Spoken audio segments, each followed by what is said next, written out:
如果离开乐华，王一博会更好吗？这个问题，这些年来几乎每隔一段时间就会被网友重新提起一次，尤其是在王一博事业出现新突破的时候，总会有人说，以他现在的影响力，以他如今的资源，以他的商业价值，早就已经不需要依靠乐华了。甚至有人认为，如果离开乐华，王一博的发展空间可能会更大，资源可能会更多，自由度可能会更高，而另一部分人却持完全不同的观点。他们认为，没有乐华，或许就不会有今天的王一博，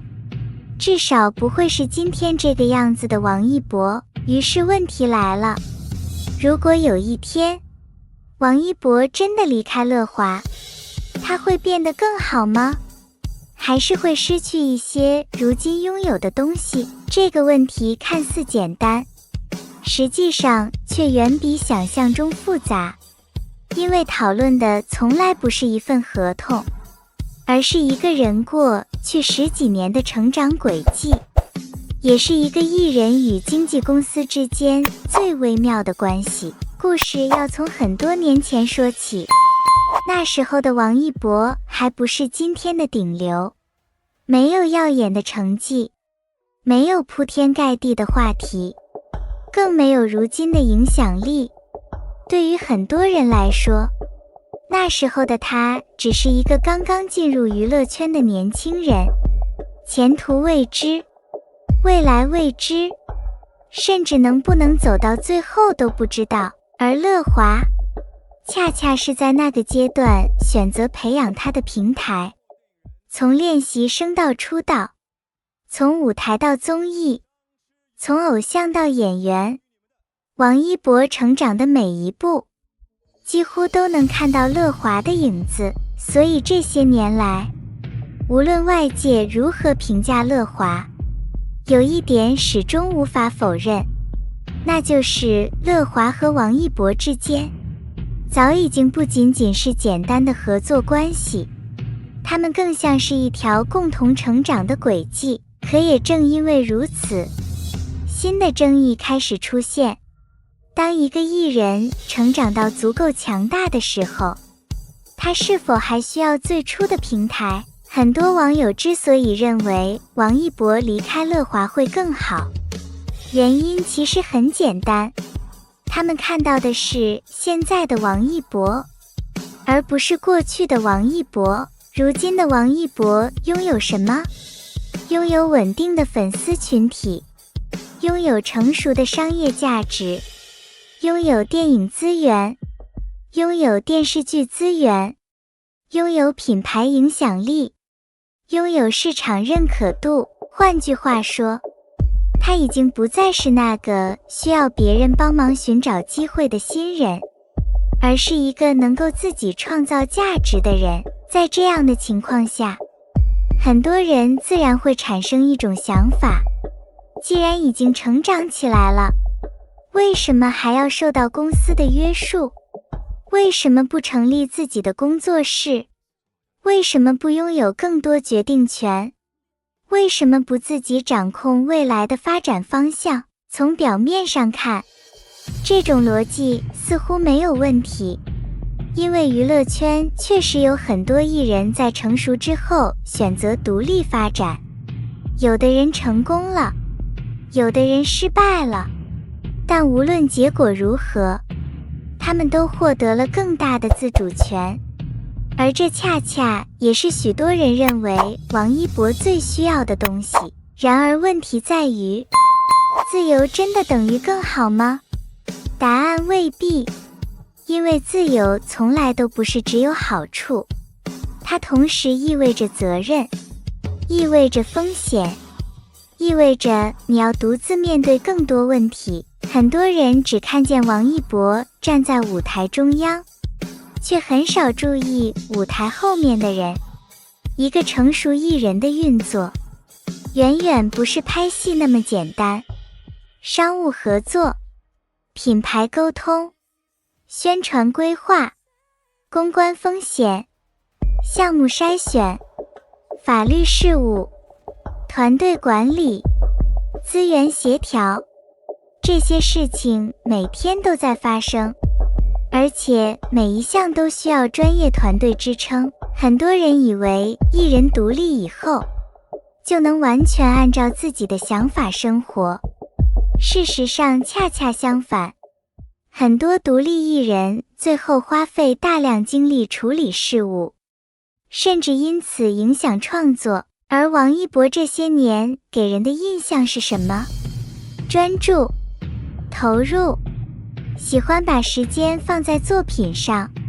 喜欢把精力放在训练上，喜欢把注意力放在自己热爱的事情上。从演员到赛车手，从舞者到纪录片探索者，我们很少看到王一博沉迷于经营人设，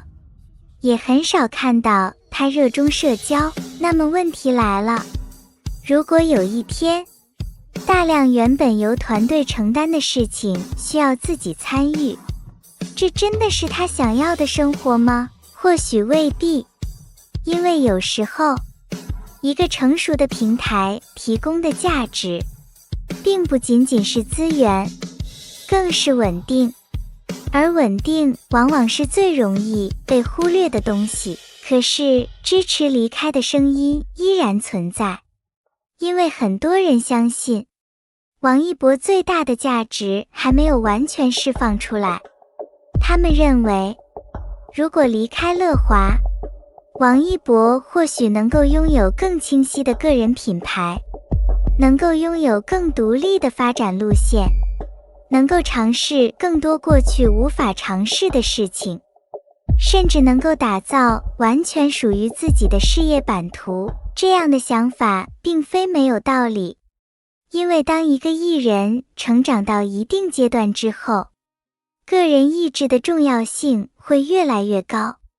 过去是平台塑造艺人，未来则可能是艺人定义平台。而王一博显然已经拥有这样的影响力，所以问题逐渐变成了另一个样子。离开乐华，究竟意味着失去更多，还是得到更多？支持者和反对者争论多年，始终没有答案，因为双方其实都忽略了一件事，那就是王一博本人。故事来到最关键的地方，我们一直在讨论，如果离开乐华，王一博会不会更好？可很少有人认真思考，王一博真正想要的到底是什么？如果一个人最看重的是自由，那么离开或许是好事；如果一个人最看重的是掌控感，那么离开也许值得尝试。但如果一个人最看重的是持续成长，那么问题就完全不同了。因为对于这样的人来说，平台只是工具，合同只是形式，真正重要的从来不是属于哪家公司，而是能不能继续前进，这才是整个问题的核心。很多网友把讨论焦点放在乐华身上，但王一博这些年的经历却告诉我们，他似乎从来没有把注意力放在那里。别人关注热搜，他关注训练；别人讨论争议，他关注作品；别人猜测未来，他已经开始准备下一个目标。这种性格决定了一件事，无论身处哪里，他最关心的可能都不是身份，而是成长。接下来我们再回头看这个问题，如果离开乐华，王一博会更好吗？也许会，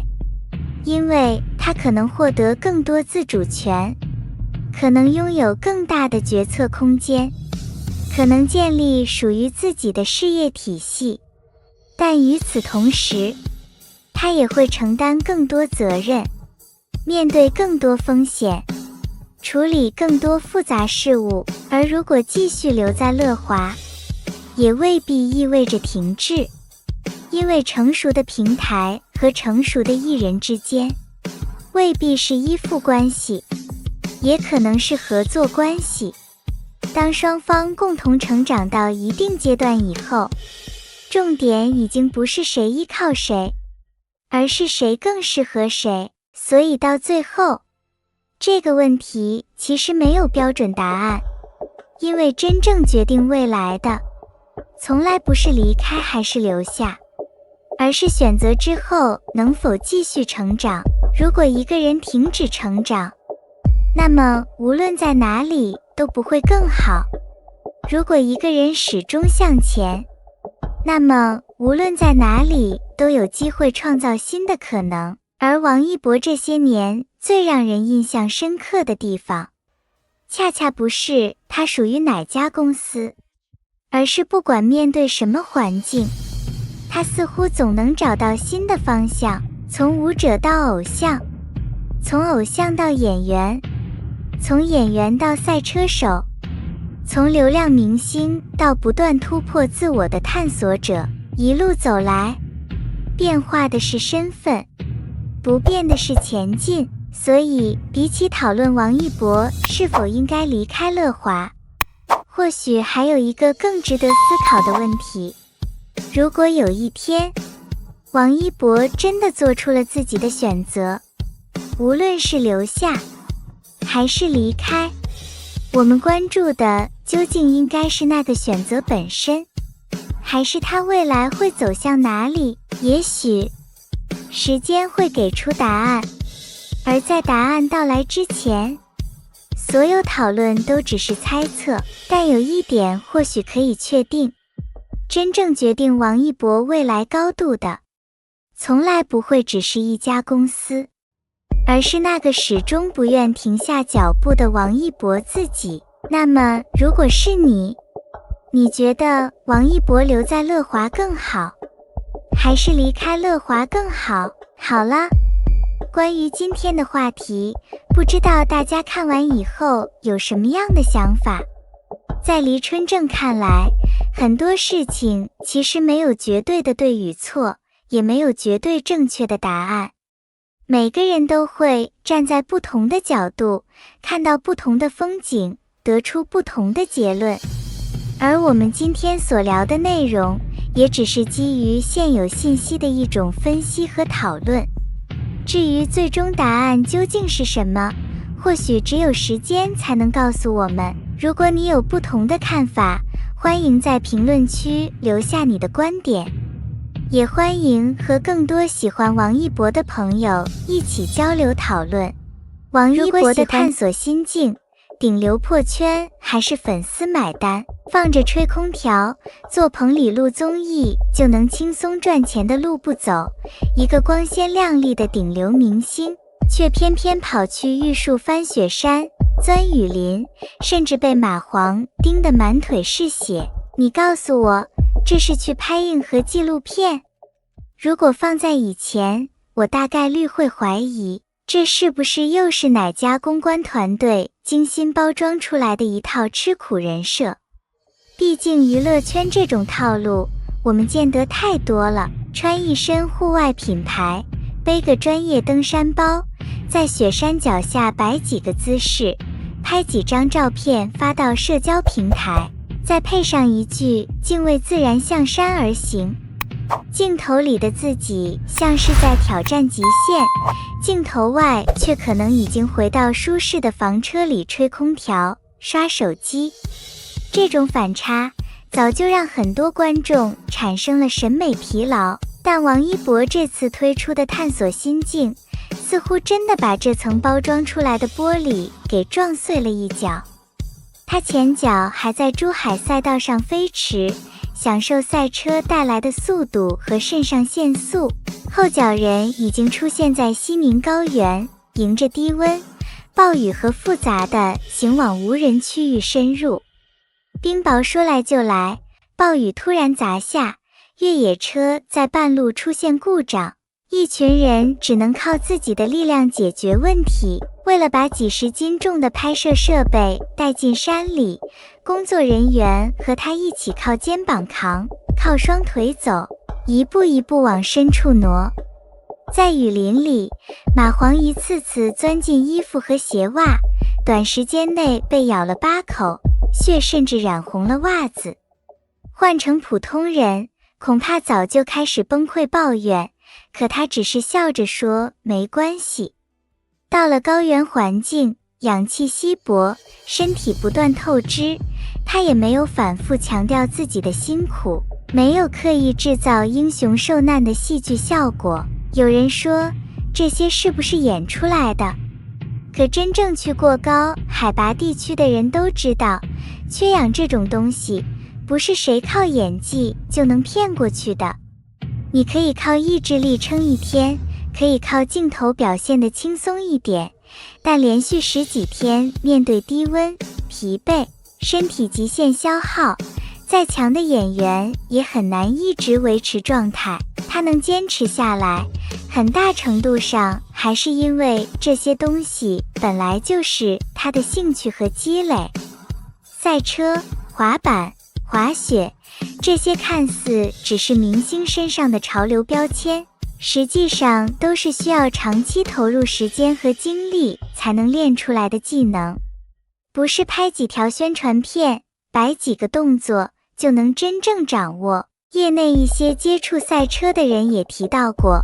王一博在赛车领域确实有一定实力。如果换成一个平时连矿泉水瓶盖都需要助理帮忙拧开的艺人，就算旁边站着世界级导演指导，恐怕到了半山腰也只能累得喊救援。所以这次探索心境的盘子确实铺得不小。腾讯视频投入资源 ，Discovery 探索频道国际团队参与制作，从制作规格来看，本身就带着明显的野心。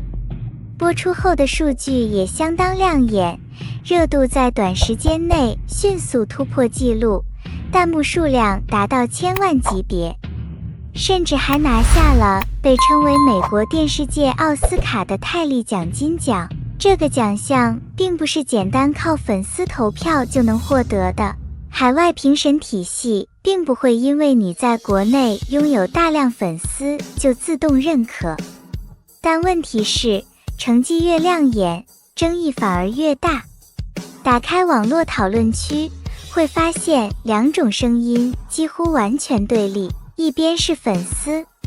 他们看到的是一个偶像离开舒适区，挑战未知环境后的变化，满屏都是坚韧真实不矫情，哥哥太拼了。另一边则是长期观看传统纪录片的观众，这些人习惯了 BBC 动物世界那种叙事方式，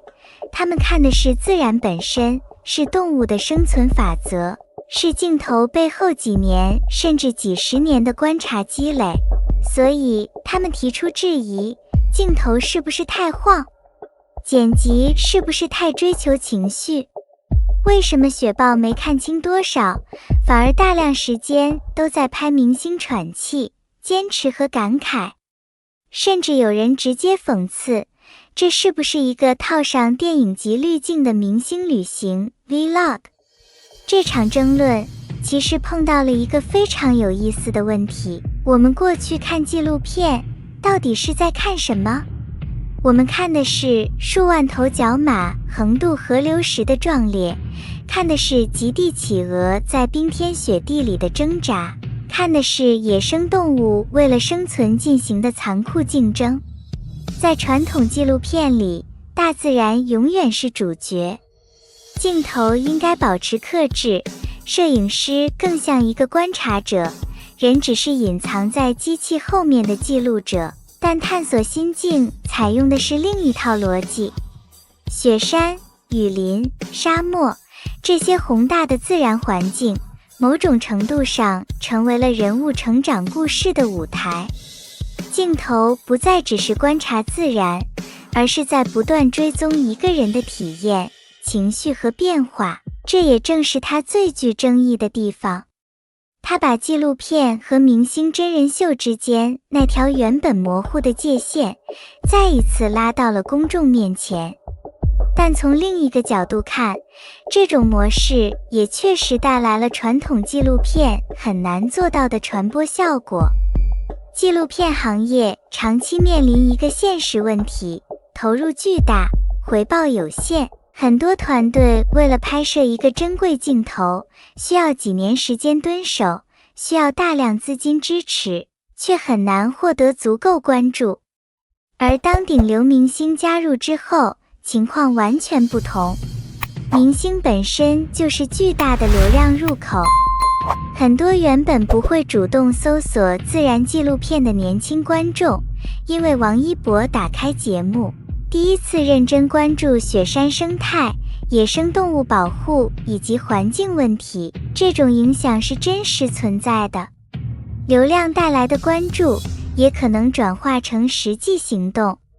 环保项目获得更多曝光，相关公益活动得到更多支持，这些都是传统纪录片苦苦追求却很难实现的突破。所以从传播角度看，明星、自然的组合确实有它的价值。可真正令人担忧的地方，也恰恰隐藏在这里。资本永远最擅长复制成功模式。一旦市场发现顶流明星，极限探索可以制造话题，可以带来收益，那么接下来会不会出现大量模仿？投资人可能会觉得，既然明星能够带来流量，那为什么不把更多预算放在请明星身上？剩下的钱随便组一个团队，搭一个看起来像纪录片的框架，选题不再围绕自然本身，而是围绕如何让明星显得勇敢、孤独、坚强。那些真正值得被关注的冷门生态，那些摄影师在荒野里蹲守几年，只为了等待动物一次捕食瞬间的坚持，可能反而会被挤到角落。如果真的发展到那一步，纪录片3个字可能会逐渐失去原本的重量，它不再是对世界真实的观察，而变成了一种包装精美的野外真人秀。其实以前 BBC 等纪录片机构也会邀请明星参与，比如让知名演员担任旁白，但区别在于，明星的作用是帮助观众进入自然世界，他们是服务于主题的人，大自然才是那道主菜。而现在最需要警惕的是，别让自然变成一个精致的背景板，最后端上来的却只是明星本人。王一博这次进入荒野，吃苦是真的，他让一部分原本不关注自然的人开始了解雪山、雨林和生态保护，也是真的。相比那些精心设计的舞台动作和商业包装，这种亲自走进未知环境的尝试，确实让他的公众形象发生了一些变化，但问题依旧存在。听说追踪雪豹的那一期即将播出，我反而更想知道，当镜头真正面对海拔4-5千米的雪山，当那个真正属于荒原的王者出现时，摄影机最终会选择记录什么？是雪豹那双警惕而野性的眼睛，还是镜头里明星面对雪豹时那张充满震撼的脸？当自然成为顶流明星的舞台，我们究竟是在通过明星认识真实世界，还是正在看一个被重新包装过的名利场？这或许才是探索心境带来的最大问题。连续斩获国际大奖，王一博探索心境2扬帆出海，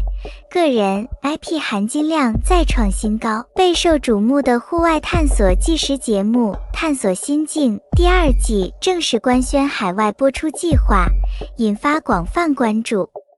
作为由王一博原创主导的个人 IP 项目，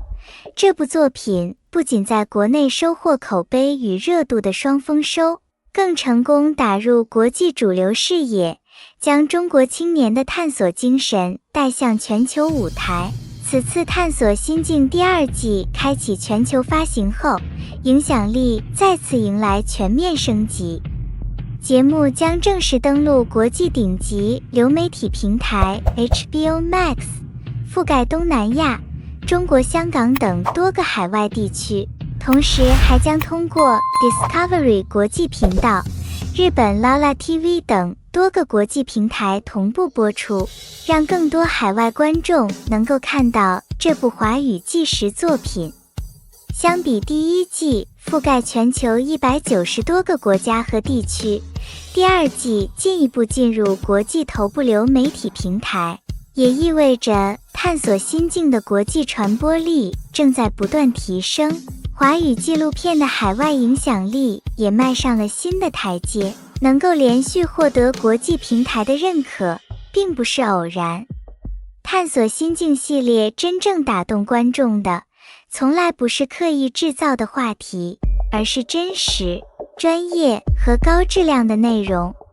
节目坚持以最真实的镜头记录挑战过程，没有夸张的剧本，没有刻意营造冲突，而是把镜头交给自然，把时间留给真实，让观众跟随镜头一起感受探索未知世界的魅力。这也是它能够跨越文化和语言差异，获得越来越多国际观众喜爱的原因。在第2季中，王一博再次突破自我，远赴北美，来到世界级攀岩圣地，挑战难度极高的裂缝攀岩和多日大岩壁攀登。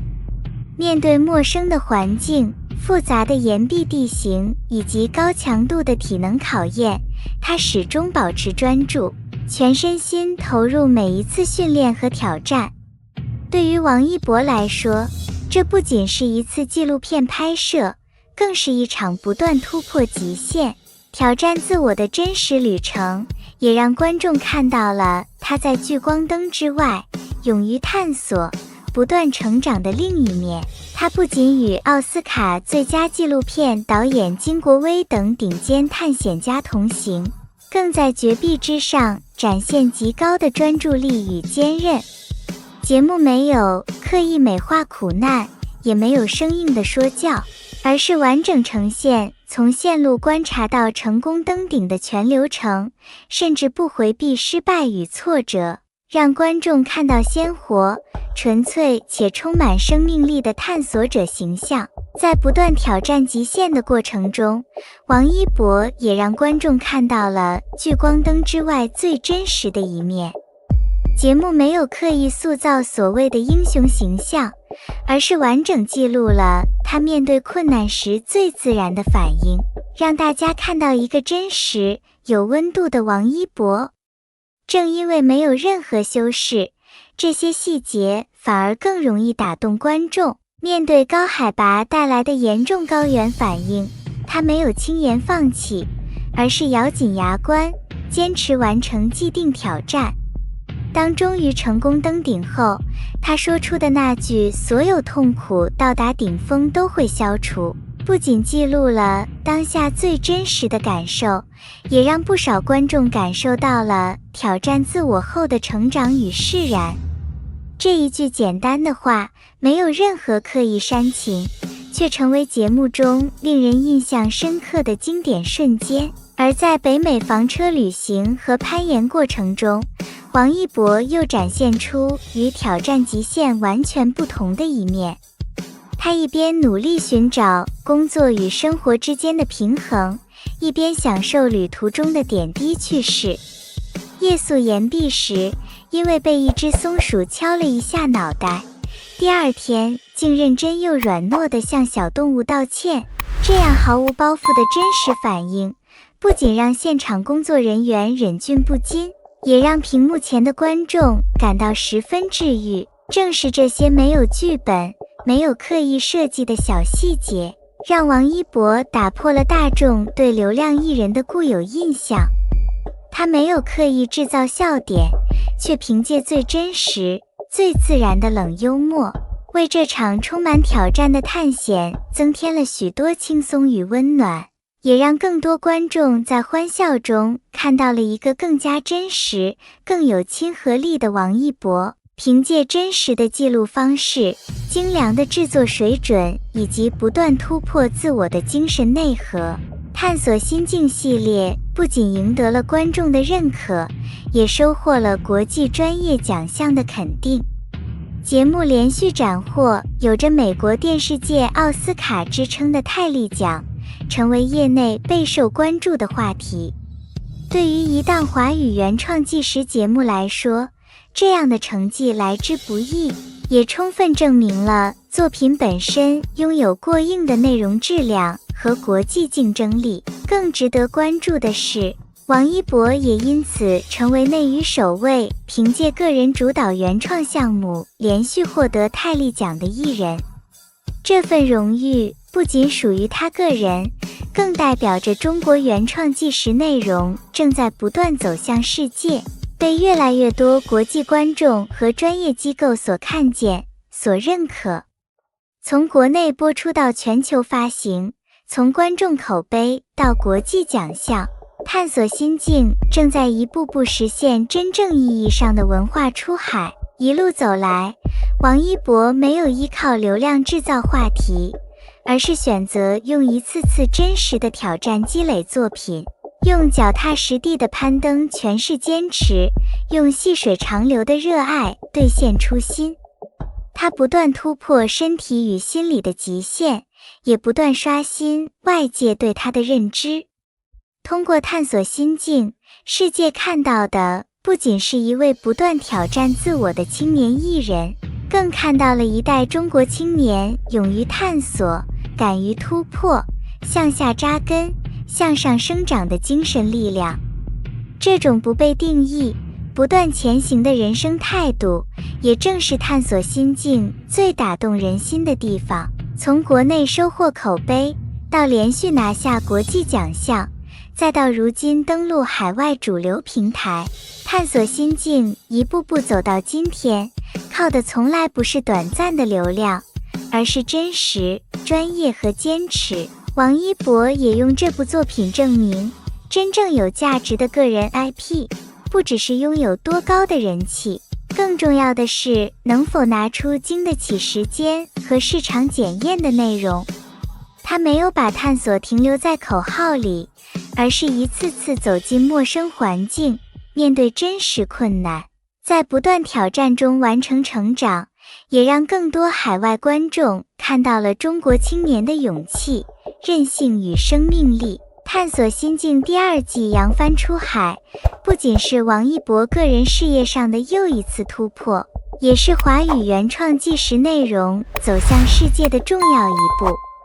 相信随着海外播出范围不断扩大，这部作品还会被更多观众看见。王一博身上那种不设边界、勇敢向前的探索精神，也会感染更多人。那么，你最期待海外观众如何评价《探索心境》第2季？你认为这档节目能够进一步提升王一博的国际影响力吗？王一博在28岁生日风波炸开舆论场，所谓抢资源的背后，真相真的那么简单吗？大家好，欢迎来到黎春正。在娱乐圈里，最容易被放大的，往往不是事实本身，而是一个足够刺激的片段，一句足够煽动情绪的话，甚至是一段被剪掉前因后果的视频。最近，围绕王一博的一场网传生日宴风波，突然在网络上引发了巨大讨论。有人说，这是一次顶流艺人与昔日队友之间的矛盾爆发，也有人说，这是娱乐圈多年资源竞争、心理失衡、舆论反噬集中爆发的一次缩影。更夸张的是，随着各种片段、爆料、评论被不断传播，王一博一度被推上了舆论中心。有人质疑他太强势，有人替他感到委屈，也有人开始重新讨论一个问题：一个人走得太快，真的会成为别人口中失败的理由吗？按照网传说法，这场风波发生在王一博28岁生日宴期间。原本这应该是一场温馨、低调、充满祝福的私人聚会，没有公开舞台，没有媒体直播，也没有刻意制造的话题，只是身边熟人、工作人员、公司相关人员以及部分昔日同圈层的人一起为他庆生。那一天的王一博，据现场相关描述来看，状态并没有外界想象中那么高调。他没有摆出所谓顶流姿态，也没有刻意制造距离感，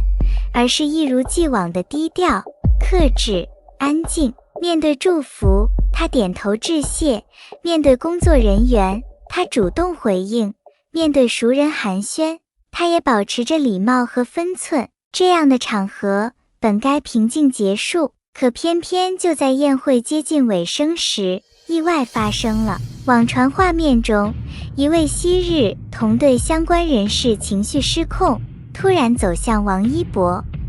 对方状态明显不稳，言语激烈，情绪压抑已久，甚至将自己这些年来事业上的不顺、资源上的落差、曝光度的下滑全部归结到王一博身上。他当众质问，为什么你越来越红？为什么资源都到了你手里？为什么你可以站在顶峰，而我却逐渐被遗忘？这些话一出，现场气氛瞬间凝固，因为这已经不再是普通的抱怨，而是把个人事业发展的失败强行转嫁到另一个努力者身上。娱乐圈竞争残酷，这是事实。有人走红，有人沉寂，有人抓住机会，有人错过风口，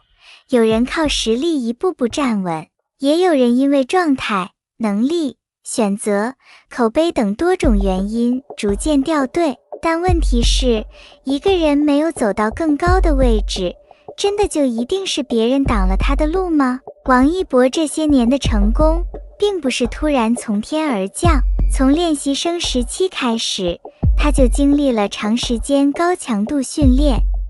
远离家人，离开熟悉环境，在陌生的地方从零开始，每一天都在舞蹈、舞台、体能和专业能力之间反复打磨。后来进入大众视野之后，他也没有停止过自我更新。舞台、影视、综艺、时尚、赛车、街舞，他几乎每走一步都会伴随着争议，也伴随着更高要求。有人只看到他现在手握代言，作品不断，商业价值稳定，却很少真正去想，这些东西背后到底是多少年持续输出换来的结果。顶流不是一张标签，顶流背后是长期曝光之后仍然能扛住质疑，是无数次被审视之后依旧拿得出作品，是被舆论反复冲刷之后还能继续保持稳定状态。所以当所谓你抢了我的资源这种说法出现时，真正值得讨论的并不是一句情绪化控诉有多惨烈，而是这句话背后的逻辑到底站不站得住脚。资源从来不是谁哭得更大声谁就该得到，品牌合作看的是商业价值，影视项目看的是角色匹配度，舞台机会看的是专业能力，市场选择看的是综合反馈。如果一个人长期不提升自己，却总是把别人的优秀看成自己的阻碍，那他真正输掉的可能从来不是资源，而是面对现实的勇气。这也是这场网传风波最刺痛人的地方。它表面上看是一次生日宴上的失控，但更深层看，它其实揭开了娱乐圈里一种很常见的心理。有些人不能接受别人比自己努力，不能接受别人比自己优秀，更不能接受曾经站在同一起点的人后来走到了自己够不到的位置。于是他不去复盘自己哪里做得不够，不去反思自己为什么没有抓住机会，反而选择把所有不甘都投射到那个走得更远的人身上。好像只要证明对方抢了自己的东西，自己的失败就有了理由。可是，人生最残酷的真相，恰恰是很多时候不是别人抢走了你的路，而是你自己一步步放弃了向前走的能力。王一博这些年并不是没有遭遇过质疑，相反，他几乎一直站在舆论风暴中心。只要有新作品，就有人挑刺；只要有新代言，就有人质疑；只要有新舞台，就有人放大每一个细节。但他很少正面解释，也很少把情绪摆到台前，他更习惯用行动回应。被质疑舞台，就继续练舞；被质疑演技，就继续拍戏；被质疑商业价值，就用一次次品牌反馈证明市场选择；被质疑靠流量，就用长期稳定的作品和数据，让时间给出答案。这不是没有脾气，而是一种更难得的清醒。因为真正想走长远的人，往往不会把时间浪费在无休止的口舌争辩里。他们知道，短暂的舆论可以制造噪音，但真正留下来的永远是实力、作品和口碑。所以，这场风波之所以引发热议，并不只是因为生日宴冲突这几个字足够抓人眼球，更因为它让很多人看到了一个现实：当一个努力者走到高处时，他不仅要承受外界的审视，还要承受来自同辈、同行，甚至熟人圈层里的复杂情绪。有人祝福你，也有人不甘心；有人认可你的努力，也有人只想证明你靠的是运气；有人看见你的伤痛和坚持，也有人只盯着你的结果，然后反过来说你挡了他的路。可是，一个人优秀，真的不该成为原罪；一个人努力，真的不该成为被攻击的理由；一个人靠自己走到今天，更不应该因为别人的失意，就被迫背上莫须有的罪名。就在所有人都还在猜测这场风波究竟会如何收场的时候，网络上的讨论却已经开始迅速发酵。有人相信各种流传的说法，也有人保持冷静，认为仅凭几张截图和几段经过剪辑的视频，并不足以还原事情的全部经过。毕竟这些年，娱乐圈类似的舆论事件已经发生过太多次，每一次争议爆发的第一时间，网络上往往都会出现各种版本的故事，而真正接近事实的内容，却常常要等到更多信息出现之后，才能逐渐浮出水面。对于王一博来说，这样的舆论环境其实并不陌生。从出道至今，他经历过无数次讨论，也经历过无数次质疑。每当一件事情发生，无论事情大小，他的名字几乎都会第一时间登上热搜。有人支持，也有人质疑；有人选择相信，也有人选择观望。但仔细回顾这些年的经历，就会发现，真正能够留下来的，并不是一时的舆论，而是作品，是成绩，也是时间。因此，当外界各种声音不断出现的时候，更多业内人士反而没有急着站队，他们更愿意等待完整的信息，再去判断事情究竟如何发展。因为在娱乐行业工作多年的人都知道，一个经过剪辑的视频可以讲出很多不同版本的故事，一句被截取的话也可能完全改变原本表达的意思。真正专业的人从来不会仅凭片段就下结论。与此同时，关于王一博近年来的发展也再次成为网友讨论的焦点。有人开始重新整理他这些年的公开行程，从综艺到影视，从舞台到赛车，再到电影拍摄，他几乎一直保持着极高的工作强度。很多粉丝发现，即使是在没有作品播出的时期，他依然会找时间待在剧组、训练场或者拍摄现场，很少主动出现在各种营销活动中。这种相对低调的工作方式，也让不少网友认为，他更希望通过作品而不是话题维持自己的影响力。事实上，在如今竞争异常激烈的娱乐圈，能够长期保持热度并不是一件容易的事情。流量更新速度越来越快，新人层出不穷，每一年都会有新的名字进入大众视野。能够在这样的环境下持续保持关注，本身就意味着需要不断提升自己的专业能力，而不是依靠短暂的话题热度。也正因为如此，每当有关资源竞争的话题出现时，很多业内观察者都会提出同一个观点：真正决定合作机会的，从来不是网络上的猜测，而是综合因素，包括艺人的市场影响力、公众形象、商业匹配度、团队执行能力以及品牌自身的发展策略。不同品牌拥有不同定位，不同作品也拥有不同需求，因此外界很难仅凭表面现象判断一项合作究竟是如何完成的。随着越来越多理性的讨论出现，舆论也开始慢慢发生变化。一部分网友开始意识到，与其急着相信各种未经证实的爆料，不如等待更多可靠的信息出现。毕竟互联网传播速度极快，一条未经核实的消息，往往几分钟之内就能够传遍整个网络，而真正澄清事实，却可能需要更长时间。与此同时，也有人重新回顾王一博一路走来的成长经历。从练习生时期开始，他便长期接受高强度训练。后来进入娱乐圈之后，无论是舞台表演还是影视作品，他始终不断尝试新的领域。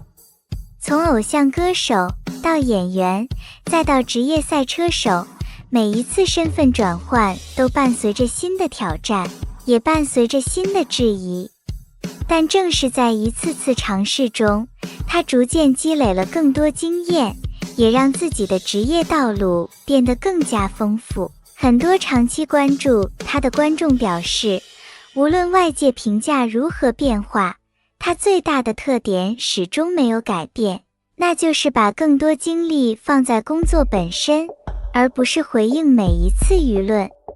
这种处理方式未必能够让所有人满意，却也逐渐形成了属于他自己的公众形象。相比频繁解释，他更倾向于用新的作品回应外界；相比参与争论，他更愿意把时间留给拍摄、训练和创作。或许，这也是为什么每当新的争议出现时，总会有人选择继续关注事情的发展，而不是急于给出最终结论。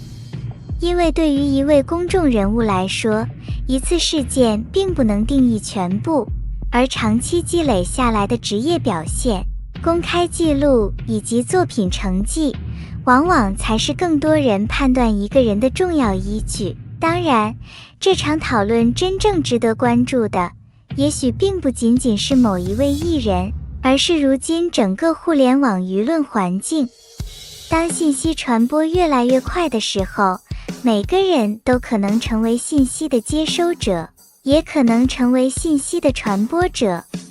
如何保持理性？如何区分事实与猜测？如何等待更多可靠来源，而不是轻易相信未经证实的内容？这或许比争论谁对谁错更加重要。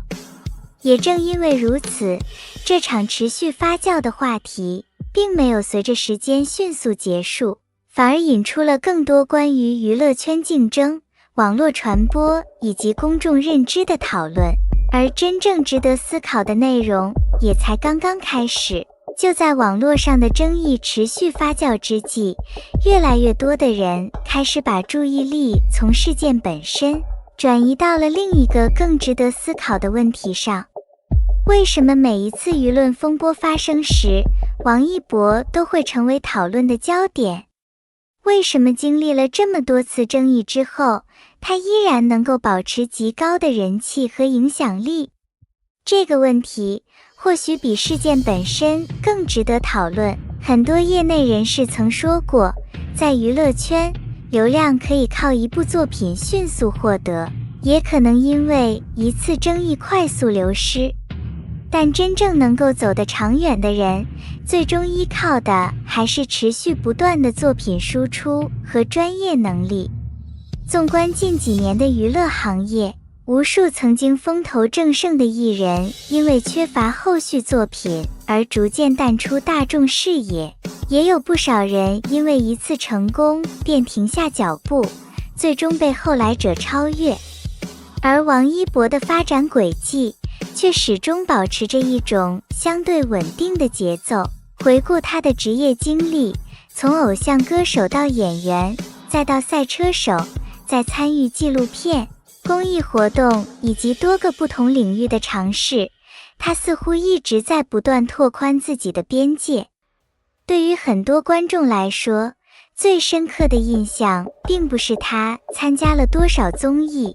而是每隔一段时间，总会有新的作品、新的身份或者新的挑战出现。这种持续不断的更新自己，也成为很多业内人士评价他的重要原因之一。不少合作过的导演、工作人员都曾公开表示，王一博在工作中的状态相当专注，无论拍戏还是排练，他都会花大量时间反复练习细节，希望把每一个动作、每一个镜头做到更符合角色需要。当然，这些评价来自不同采访和公开分享，每个人的观察角度都不完全相同，但可以看到的是，他长期保持着相对稳定的工作节奏。与此同时，也有人重新关注起他练习生时期的经历。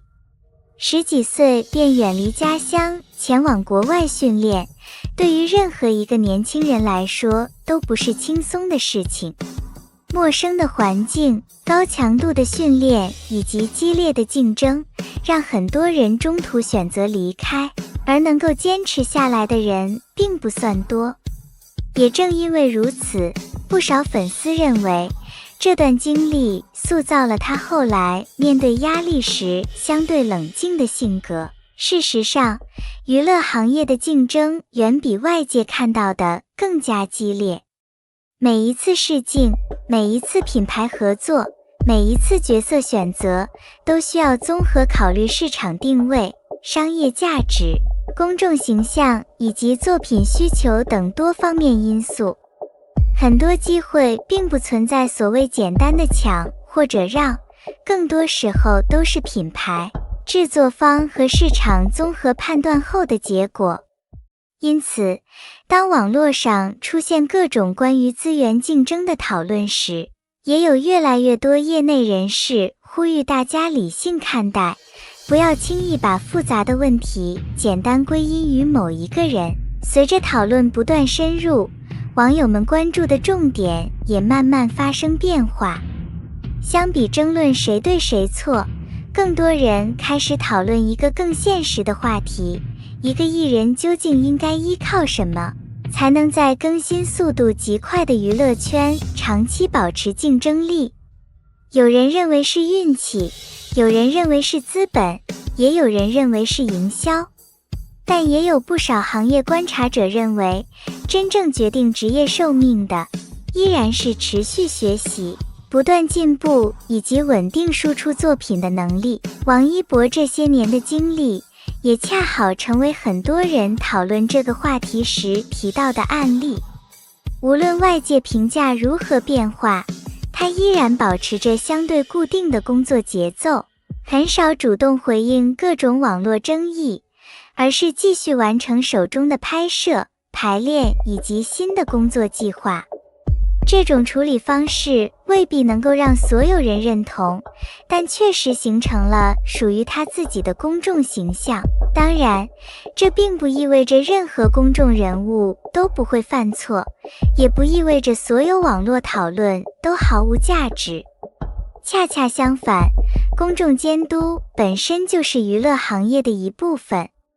只是对于任何一次争议来说，真正重要的始终应该是事实，而不是情绪，是完整的信息，而不是经过剪辑的片段，是长期表现，而不是某一个瞬间。只有建立在事实基础上的讨论，才能真正帮助公众了解事件，也才能避免让网络舆论成为误导他人的工具。或许，这也是这场讨论最终带给很多网友最大的启发。当一件事情发生时，与其急着站队，不如多等待一点时间；与其相信最吸引眼球的说法，不如关注更多公开、可靠的信息来源。因为时间或许会让热度慢慢消退，但真正能够留下来的，永远是经得起检验的事实，以及一个人长期积累下来的专业能力和职业表现。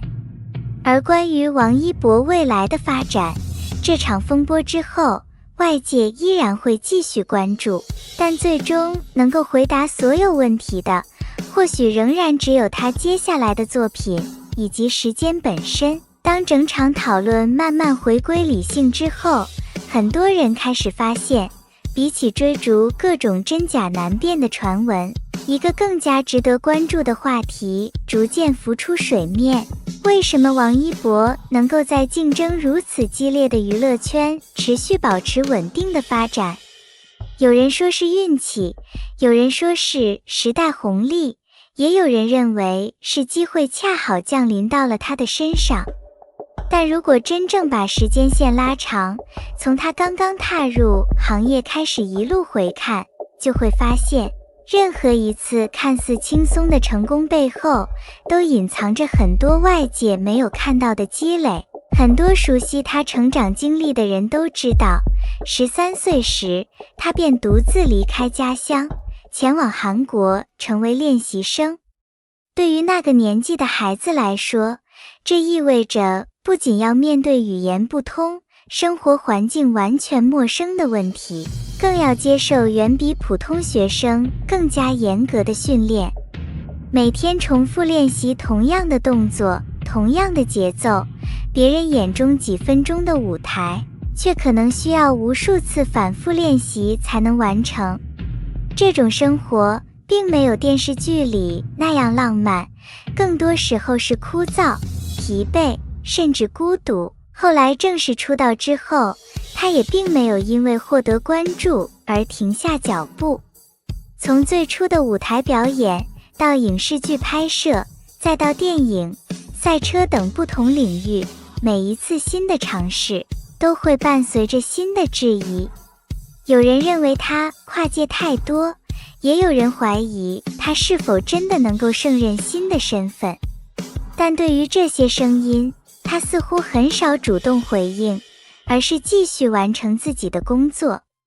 随着时间推移，一部又一部作品陆续与观众见面，越来越多的人开始重新认识这个年轻演员，也开始关注他不断尝试和突破自己的过程。事实上，娱乐圈从来都是一个更新速度极快的行业。今天受到关注的人，明天可能就会被新的名字取代。真正能够坚持多年的人，并不仅仅依靠一时的人气，而是需要不断学习，不断适应新的市场需求。对于任何艺人来说，保持成长比保持热度更加困难，因为热度会随着时间起伏，而能力却需要日复一日的积累。很多业内人士在接受采访时都曾提到，一个成熟艺人的职业竞争力，并不仅仅体现在流量数字上，更重要的是是否具备持续输出优质内容的能力，是否能够不断挑战新的角色，也是否能够在不同领域保持专业态度。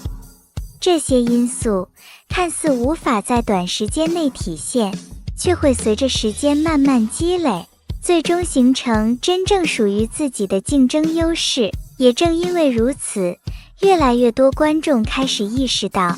一位艺人的价值并不能仅仅通过一次事件、一条热搜或者一次争议来判断。任何一个公众人物都会经历不同阶段，也都会面对各种不同声音。真正值得关注的，应该是他长期以来公开呈现出来的职业表现，以及是否始终保持对工作的认真态度。回到王一博这些年的发展轨迹，无论外界如何评价，他始终保持着一种相对稳定的节奏。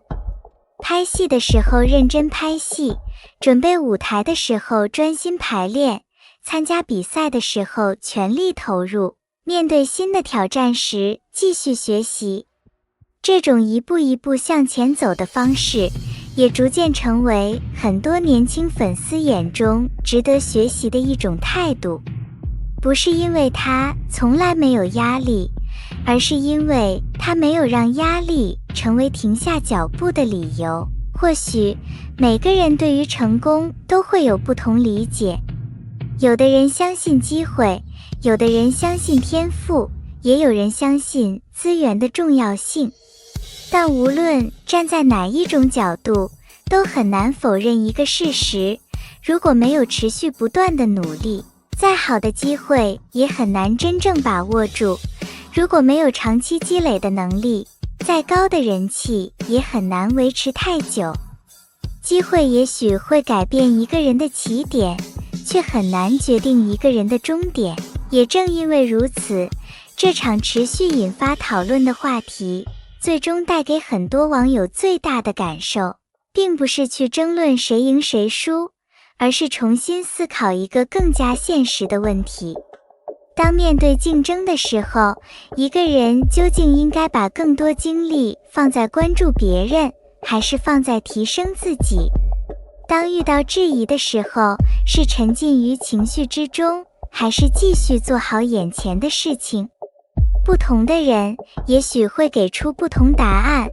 但时间往往会给出属于自己的回应。娱乐圈的发展节奏依旧不会停止，新的人物、新的作品、新的话题仍然会不断出现。而对于任何一位希望长期发展的艺人来说，真正能够陪伴他们走得更远的，从来都不是短暂的热搜，也不是一时的争议，而是每一次认真完成的作品，每一次不断突破自己的尝试，以及那些经过时间检验之后依然能够获得观众认可的职业态度。或许这也是为什么直到今天，围绕王一博的话题依然能够持续引发讨论，因为相比一次风波，更多人关注的其实是一个年轻艺人在成长过程中不断面对挑战，不断向前的故事。而这个故事显然还没有结束，也许娱乐圈每天都会出现新的热搜，也会不断诞生新的话题，但真正能够留下来的，从来都不是一时的流量，也不是一场场喧嚣的争议。真正决定一个艺人能够走多远的，永远都是作品、实力、职业态度，以及时间给出的答案。关于今天视频中提到的种种内容，网络上一直存在不同的声音，也有各种各样的解读。究竟哪些是真实发生，哪些只是外界猜测？相信时间终究会给出属于他自己的答案。而王一博这些年留给大家最大的启发，或许并不是某一次热搜，也不是某一次争议，而是在面对掌声的时候依然保持清醒，在面对质疑的时候依然选择努力，在面对困难的时候依然坚持向前。对于任何一个追梦的人来说，真正值得学习的，从来不是去羡慕别人的成功，而是不断提升自己，让自己拥有面对未来的底气。那么，看完今天的视频，你觉得真正决定一个艺人能够长期站稳娱乐圈的，到底是流量、资本、运气，还是实力与坚持？欢迎把你的观点留在评论区，我们一起理性讨论。撑起乐华大半营收，却选择解约转型，褪去流量滤镜，王一博能走多远？爆红即招黑，这是流量明星必须付出的代价。也有人认为，这不过是一场被无限放大的网络标签。从《陈情令》播出开始，王一博几乎是一夜之间站上了内娱顶流的位置，人气暴涨，商业价值飙升，影视资源不断向他靠拢，鲜花和掌声接踵而至。可与此同时，争议也几乎在同一时间涌了过来。有人欣赏他的努力和成长，也有人开始用放大镜审视他的一言一行。一次采访里的停顿，一句没有组织好的回答，甚至一个细微的表情，都可能被剪成短视频，在网络上反复传播。渐渐的，绝望文盲这个标签被越来越多人贴在他的身上，仿佛只要提起王一博这4个字就一定会出现。然而，真正了解事情经过的人却发现，这个标签并不是因为一次考试，也不是因为某个正式的学术评价，而是源于几段被不断传播、不断解读的采访片段。随着流量持续发酵，一个原本并不完整的印象被越来越多人当成了事实。于是，在鲜花与掌声之外，王一博也被推入了一场持续多年的舆论漩涡，在极高的赞誉和铺天盖地的质疑之间来回拉扯。正因为如此，这场围绕他的争议直到今天依然没有真正停止。本只是网络互动中再普通不过的小失误，却在舆论不断放大的过程中被刻意贴上了文化水平不足的标签。随后，无名路演期间的一段采访视频再次成为争议焦点。原本只有几十秒的现场问答，被营销账号截取成几秒钟的片段，脱离了完整语境，只保留最容易引发争议的内容。一句临场即兴、没有经过修饰的回答，被反复剪辑、拼接，再配上带有引导性的标题，很快就在各个平台疯狂传播。随着讨论不断升温，越来越多并未看过完整采访的网友，也开始跟着短视频片段发表评价。很多人甚至没有了解事情的前因后果，就直接将绝望文盲4个字扣在了王一博身上。营销号则趁着热度不断推送相关内容，让这个原本针对网络现象的词汇逐渐演变成专门针对个人的标签。在算法不断推荐和舆论不断发酵的双重作用下，这个称呼几乎刷遍了全网，也让事件的影响远远超出了最初那场采访本身。最终，这场网络风波不仅持续占据热搜，还进一步引发了社会层面的讨论。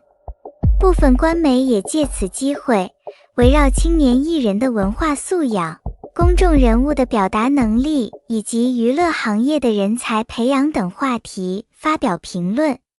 原本针对整个行业的讨论，却因为舆论传播的惯性，让不少网友误以为这些评论是在直接点名王一博本人。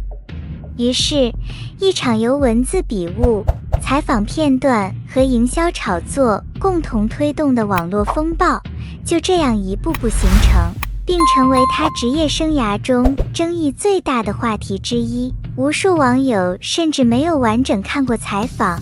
仅凭几张被截取的画面、几段断章取义的视频，就匆匆给王一博贴上了花瓶流量、文化匮乏、演技木讷等各种标签。在网络传播越来越碎片化的今天，一张截图，一句被剪掉前后文的话，往往比完整的事实传播得更快，也更容易让人形成先入为主的印象。可真正认真看过完整采访的人就会发现，事情远没有外界想象的那么简单。那些被刻意放大的沉默，其实是在认真思考；那些简短的回答，并不是不会表达，而是不愿刻意迎合镜头。甚至多位合作导演和业内前辈也曾公开站出来为他发声，分享他在片场认真钻研剧本，反复打磨角色，主动请教导演的工作态度，希望外界能够通过真实的一面重新认识他。然而，偏见一旦形成，想要改变却远比建立时困难得多。很多人宁愿相信几秒钟的短视频，也不愿花十几分钟去看完一场完整采访，宁愿反复传播那些带有争议的片段，也很少关注导演、合作演员和业内人士给出的真实评价。于是，事实明明已经摆在眼前，澄清也一次次出现，可那些早已根深蒂固的刻板印象却依旧牢牢停留在不少人的认知里，仿佛任何解释都无法轻易撼动。或许，这也是如今互联网时代最让人无奈的地方。真正了解一个人需要时间，而误解一个人却往往只需要一张截图、一段剪辑，甚至一句被刻意放大的评论。比起事实本身，很多人更愿意相信自己最初看到的那个版本，而王一博也正是在这样的舆论环境中，承受了远比普通人更多的误解与偏见。爆红带来的不仅是粉丝和资源，也让他成为内娱舆论厮杀中最显眼的靶子。各类造谣与黑料仿佛永远不会消停，总在周期性卷土重来。褪去经纪公司的光环之后，王一博并没有像很多人想象的那样放慢脚步，反而选择了一条更难，也更考验个人能力的发展道路。这一次的转型，也让外界重新看到了流量艺人真正需要面对的现实。从乐华娱乐公布的财报中不再将王一博列为核心艺人开始，外界就已经察觉到双方的发展方向正在发生变化。随后，王一博注册个人工作室，布局个人品牌，申请多个自有商标，再到正式官宣合约到期且不再续约，一系列动作几乎没有任何拖泥带水，意味着他彻底告别了依赖经纪公司资源的传统模式，正式开启属于自己的职业规划。对于很多流量艺人来说，经纪公司既是保护伞，也是束缚。公司能够提供资源、人脉和曝光机会，但与此同时，艺人的发展方向、商务合作甚至公开形象，往往都需要经过公司的统一安排。很多人在流量巅峰时看似风光无限，可一旦离开公司的支持，真正能够独立站稳脚跟的人却并不多。也正因为如此，当王一博选择走向独立时，外界才会如此关注，因为这不仅仅是一份合同的结束，更是一场对个人实力的真正考验。不过，从王一博近几年的发展来看，这一步并不是一时冲动，而更像是经过长期规划后的自然选择。无论是电影、电视剧，还是赛车、街舞、时尚等不同领域，他都在不断积累属于自己的代表作品和行业口碑。当一个艺人的名字已经能够独立吸引资本、品牌和观众时，它的价值便不再完全依赖于经纪公司的包装，而是来自自身持续不断的影响力。这也是为什么越来越多人认为王一博已经具备了独立发展的底气。相比继续留在舒适区，独立意味着承担更多责任。从商务谈判、团队管理到项目筛选、品牌运营，每一个决定都需要自己把关。没有了公司统一规划，也意味着所有成绩和压力都要由自己承担。但与此同时，他也拥有了更大的自主权，可以按照自己的节奏选择作品，不必为了维持曝光频繁参加各种综艺或商业活动，而是把更多精力放在真正想尝试的领域。王一博的这次转型也无形中戳破了不少流量艺人的发展困局。很多人一直认为，只要拥有庞大的粉丝基础，就能够长期保持竞争力。然而娱乐圈的发展早已证明，流量只是敲门砖，真正能够决定职业生命力的，始终还是作品、专业能力以及持续输出价值的能力。当流量逐渐退去，那些缺乏核心竞争力的人很容易陷入资源减少、人气下滑的困境，而拥有作品和实力的人则能够一步步完成身份升级。因此，王一博选择独立发展的意义，早已不仅仅停留在离开一家经纪公司这么简单，它更像是一种职业身份的转变，从依赖平台培养的流量艺人，逐渐成长为能够掌控自己事业方向的成熟演员和公众人物。未来这条路或许不会轻松，但也正因为如此，每一次成功都会更加具有说服力。而对于整个娱乐圈来说，王一博的这次选择也给越来越多年轻艺人提供了一种新的思路。真正能够走得长远的人，最终依靠的不是流量标签，而是属于自己的作品、实力以及不可替代的个人价值。内娱绝大多数顶流艺人，即便手握超高商业价值，也依赖经纪公司的资源渠道，不敢轻易解约独立闯荡。而王一博一边深耕影视表演，一边跨界户外纪实、体育赛事、公益环保，多次被人民日报、央视点名认可其青年正向影响力，彻底跳出偶像剧流量的单一发展枷锁。尖锐的舆论争议，漫长的事业蛰伏，没有消磨掉他的职业选择，反而让他跳出流量内卷，开辟了一条小众却扎实的艺人突围之路。王一博阿尔卑斯山遭遇雪崩，危急时刻的一次选择，让所有人重新认识了他。大家好，欢迎来到黎春正。如果有一天你正在雪山上拍摄，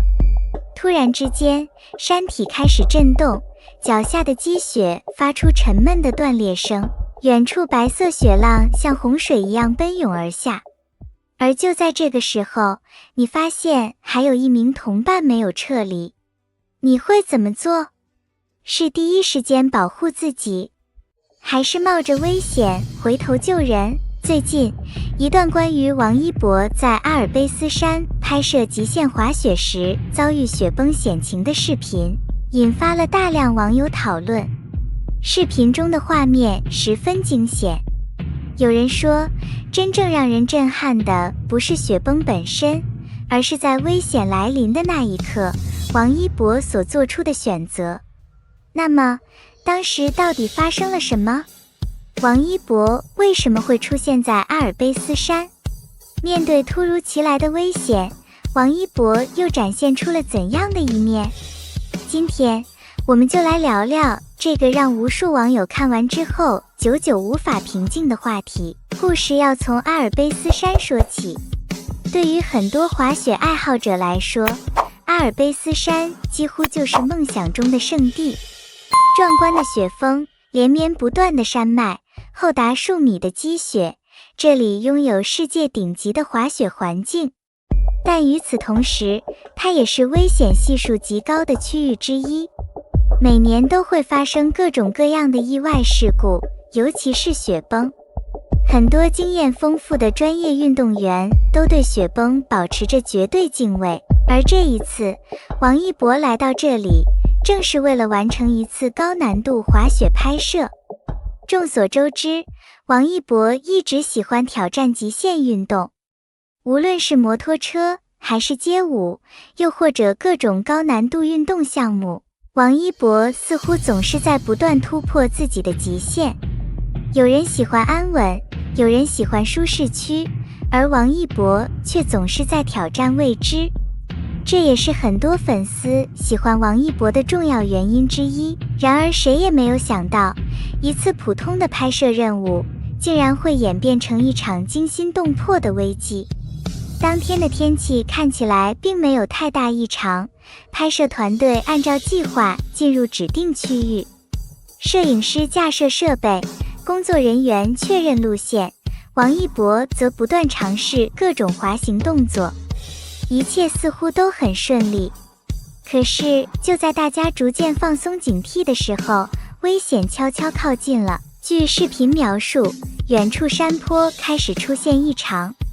起初只是少量积雪滑落，很多人并没有意识到问题的严重性。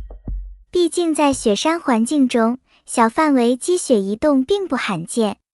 但很快，情况开始失控，越来越多的积雪开始脱落，巨大的白色雪流从高处疯狂倾泻而下，整个山谷都仿佛在震动。现场有人大喊：雪崩！快撤离！这一刻，所有人的神经瞬间绷紧。面对大自然的力量，人类显得无比渺小。工作人员开始迅速撤离，有人收拾设备，有人寻找安全路线，有人不断提醒周围同伴。整个现场陷入紧张状态。当大家都在撤离的时候，王一博却发现了一件事情，还有一名摄影师没有跟上队伍。由于地形原因，那名摄影师的位置相对特殊，撤离速度明显受到影响。危险正在逼近，时间却已经所剩无几。此时此刻，如果是你，你会怎么做？你会继续撤离吗？还是会停下来帮助别人？很多网友看到这里都屏住了呼吸，因为接下来发生的一切远远超出了大家的想象。据视频内容描述，王一博并没有第一时间离开，而是迅速判断现场情况，确认摄影师的位置，然后朝着对方方向靠近。注意，这里最关键的一点并不是动作有多帅，而是王一博当时的反应速度。在极端环境下，人最容易出现慌乱，可是王一博却没有。相反，王一博展现出了难得的冷静。越是危险的时候，越能看出一个人的真实状态。平时说勇敢并不难，真正困难的是危险来临时还能保持理智。而王一博恰恰做到了这一点。随着雪崩越来越近，整个现场气氛达到极度紧张。有人不断回头张望，有人焦急等待，有人甚至已经做好最坏打算。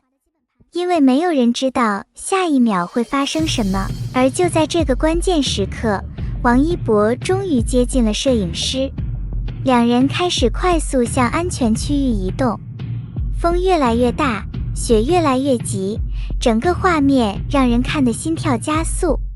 许多网友后来留言说，看到这里的时候，自己甚至忘记了呼吸。因为大家都知道，在雪山环境中，任何一个失误都可能造成无法挽回的后果。而更让人感慨的是，此时的王一博并不是在舞台上，不是在聚光灯下，没有掌声，没有欢呼，甚至没有人知道最终结果。可王一博依然选择了帮助同伴。这说明什么？说明责任感，说明团队意识，更说明一个人的品格。就在发现摄影师掉队之后，现场的情况变得更加复杂。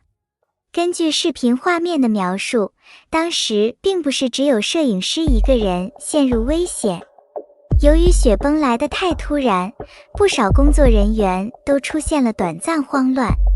有人一边撤离，一边回头观察雪层变化；有人不断通过对讲机确认其他成员的位置；还有人因为背着沉重设备，移动速度明显下降。而此时的王一博并没有急着冲向山下，相反，他一边观察周围环境，一边不断确认团队成员的情况。据画面显示，王一博曾多次回头查看后方。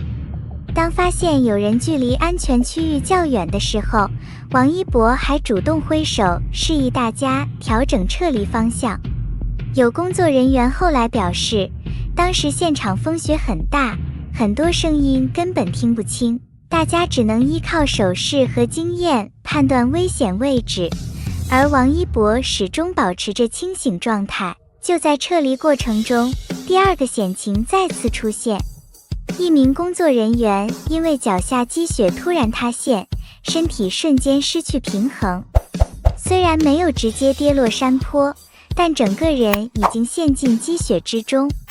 面对这种情况，不少人本能地继续撤离，因为谁都知道，停下来就意味着风险增加。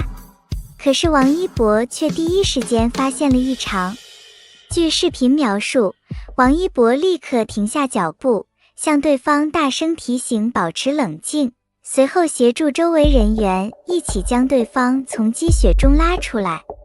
整个过程虽然只有短短几十秒，但对于身处险境的人来说，却显得格外重要。很多网友看到这里纷纷留言，真正让人感动的不是动作本身，而是王一博始终在关注身边的人。在很多人的印象里，遇到危险的时候，保护自己是本能。可是王一博似乎总是会下意识地考虑团队，而这种团队意识也成为视频讨论度最高的话题之一。随着众人继续向安全区域转移，雪崩带来的压迫感越来越强。远处不断传来积雪滚落的轰鸣声，所有人的神经都绷到了极点。就在这时，摄影师因为设备过重，移动速度再次减慢。有人甚至建议直接放弃设备，因为生命远比器材重要。而摄影师显然有些犹豫，毕竟那些设备价值不菲，而且里面还保存着之前拍摄的重要素材。就在双方陷入短暂犹豫的时候，王一博直接做出决定，先离开危险区域，设备以后还有机会再拍，人必须先安全。简单的一句话，却让现场很多人瞬间统一了行动方向。有时候，危急时刻最重要的并不是谁最勇敢，而是谁能够最快做出正确判断。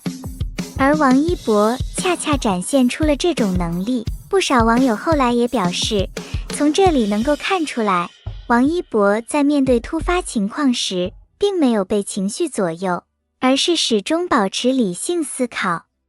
这或许也是大家经常提到的临危不乱。更让人印象深刻的是，即便已经接近安全区域，王一博依然没有放松警惕。据视频内容显示，当大部分工作人员到达安全地点之后，王一博并没有立刻休息，而是不断确认团队人数，看看是否有人掉队，是否有人受伤，是否还有人员滞留危险区域。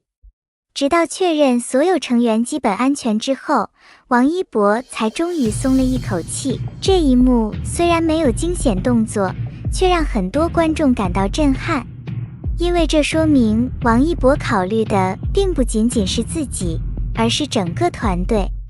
有人说，一个人的担当不是在顺境中体现出来的，而是在危机来临的时候展现出来的。当所有人都紧张的时候，王一博保持冷静；当所有人都急着撤离的时候，王一博还在关注队友；当所有人都害怕风险的时候，王一博依然努力帮助身边的人。或许正因为如此，这段视频才会引发如此巨大的讨论。因为大家看到的已经不仅仅是一场雪山意外，更是王一博面对危机时所展现出来的责任感和团队精神。很多时候，一个人真正的价值不是体现在别人看见的时候，而是体现在没人要求他这么做的时候。你们觉得呢？如果换成别人，会不会做出同样的选择？欢迎大家在评论区说说自己的看法。随着撤离行动继续进行，第3个高潮也来了。越来越多网友开始讨论一个问题：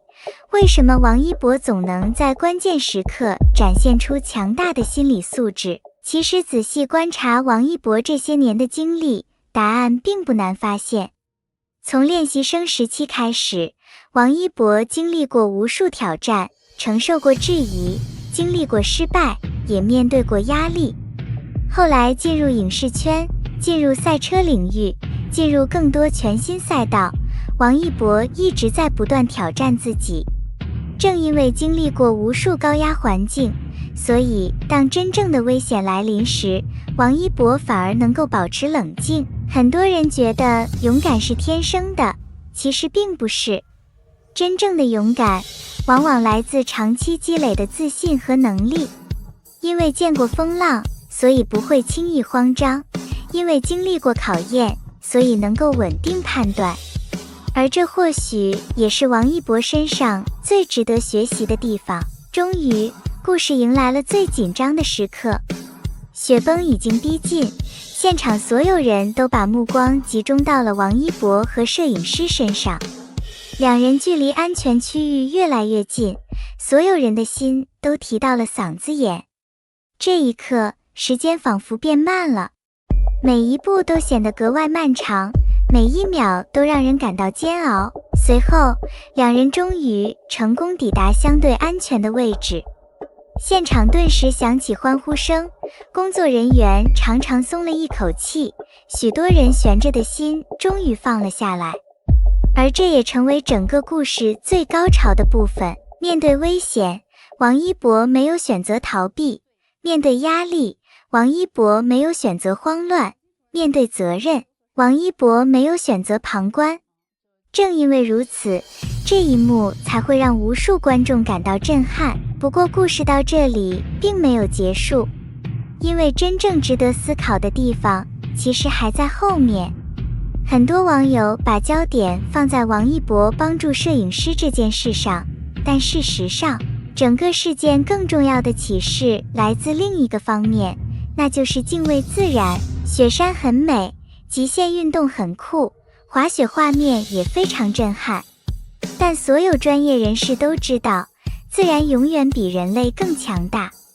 任何一次成功挑战，背后都离不开专业团队，离不开安全措施，更离不开充分准备。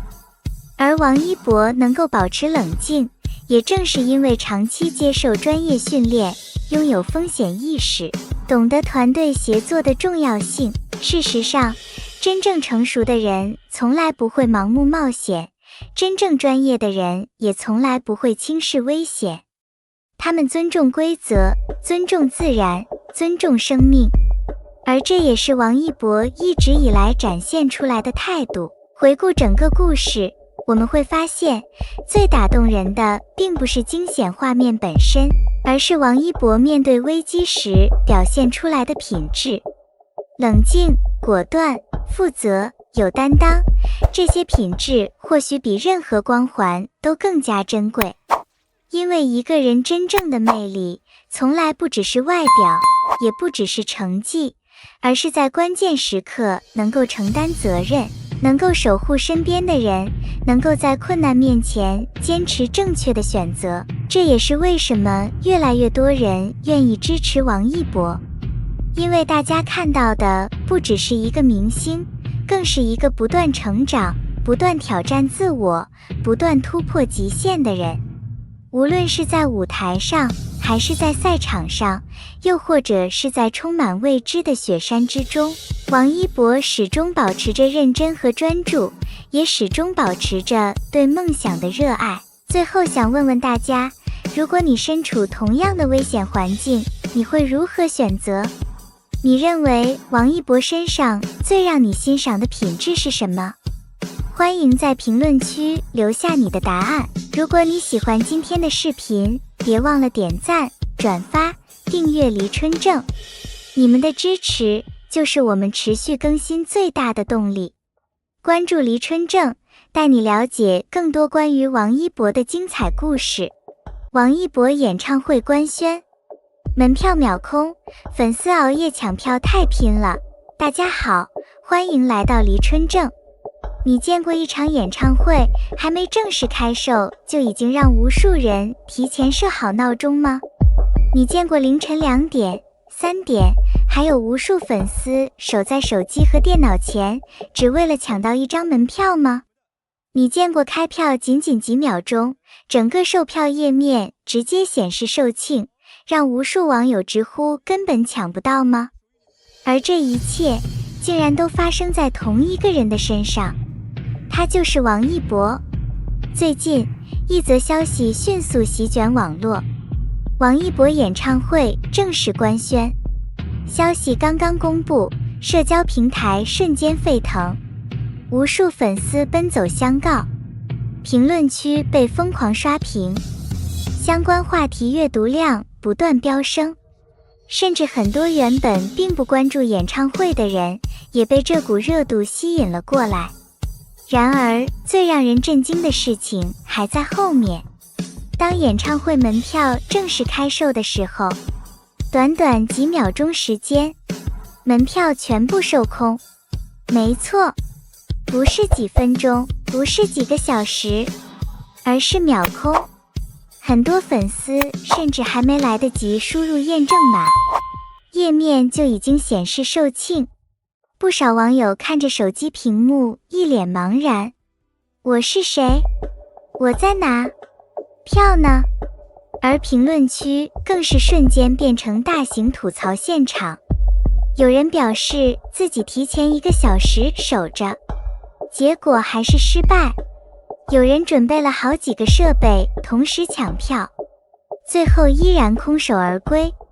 还有人为了提高成功率，甚至发动全家一起帮忙，但结果依旧没能抢到。看到这里，很多观众可能会产生疑问，为什么王一博的演唱会会如此火爆？为什么无数人宁愿熬夜守候，也要争取那张珍贵的门票？难道仅仅是因为人气高吗？还是说，在王一博身上还有更多值得大家追随和支持的东西？今天这期视频，我们就来聊聊王一博演唱会官宣背后的现象，以及为什么越来越多人愿意为王一博买单。说到王一博，很多人最先想到的可能是演员身份，《陈情令》中的蓝忘机，《长空之王》中的雷雨，《追风者》中的魏若来，一个又一个角色让观众记住了王一博。但如果你真的了解王一博，就会发现，演员只是他众多身份中的一个，舞者、歌手、职业赛车手、青年榜样。王一博不断突破自己的边界，也不断刷新外界对他的认知，而这恰恰是王一博能够长期保持高人气的重要原因。因为很多艺人的成功来自某一个作品，而王一博的成功却来自持续不断的成长。就在很多人还沉浸在影视作品中的时候，王一博已经开始挑战新的领域。就在很多人认为偶像只能依靠流量的时候，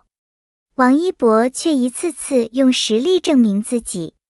这种不断突破自己的精神，也逐渐感染着越来越多的人。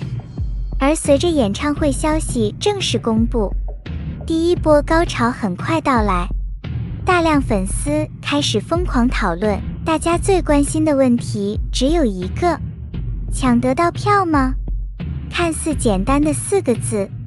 却成为无数粉丝最大的焦虑来源。因为所有人都知道，王一博的号召力到底有多强。过去几年里，无论是电影首映、品牌活动，还是公开演出，只要有王一博出现的地方，几乎都会引发巨大关注。而这一次，属于王一博个人的大型演唱会，热度自然更加惊人。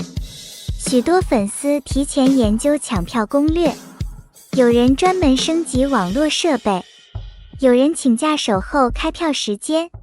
有人甚至提前几天开始调整作息，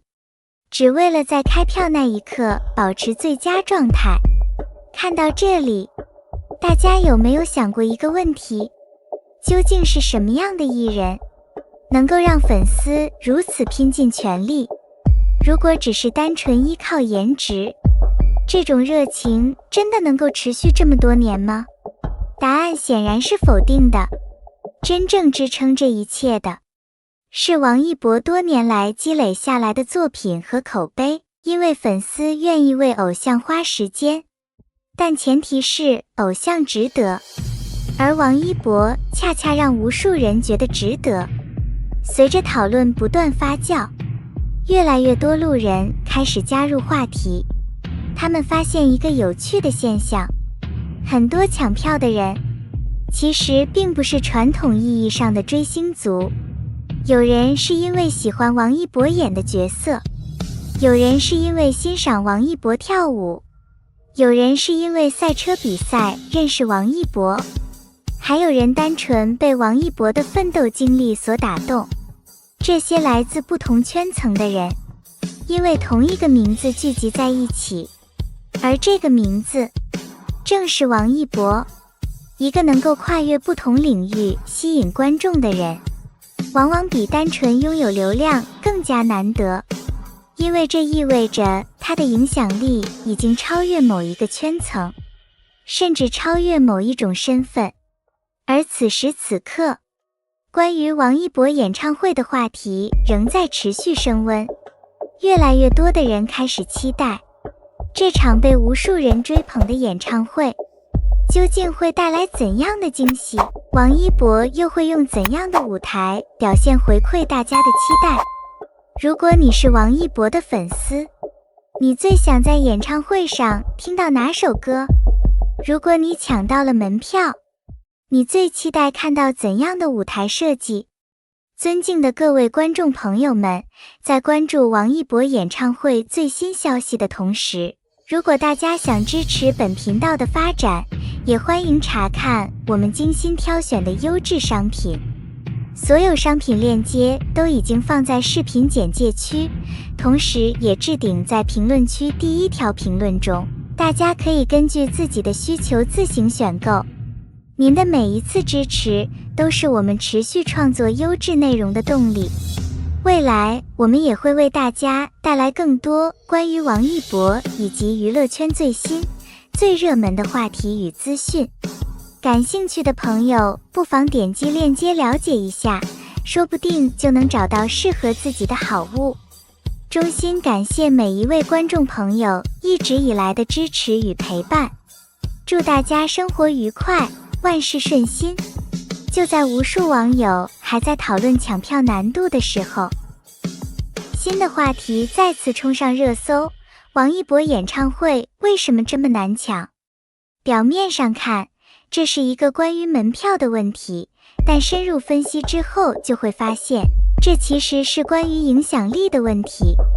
因为一场演唱会的门票能够秒空，从来都不仅仅意味着粉丝数量多，更意味着大家愿意花时间、花精力、花金钱去支持这个人。而这种支持并不是一天形成的，它来自长期积累，来自无数次被看见的努力。王一博能够拥有今天的人气，绝对不是偶然。很多人只看到了王一博站在舞台中央发光发热，却很少有人关注过，为了这一刻，王一博到底付出了多少努力？作为歌手，王一博不断提升自己的演唱能力；作为舞者，王一博始终保持高强度训练；作为演员，王一博认真对待每一个角色；作为赛车手，王一博一次次挑战极限。很多艺人在拥有一个成功标签之后，便会停留在舒适区，但王一博似乎从来不是这样的人。他总是在尝试新的突破，总是在寻找新的目标。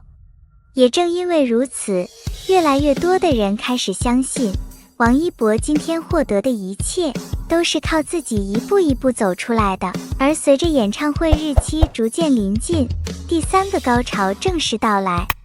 网络上开始出现大量关于演唱会内容的猜测，有人猜测王一博会不会准备全新的舞台，有人猜测王一博会不会带来从未公开过的新歌，还有人猜测王一博会不会挑战更高难度的舞蹈编排。这些猜测虽然没有得到官方确认，却让观众的期待值不断攀升。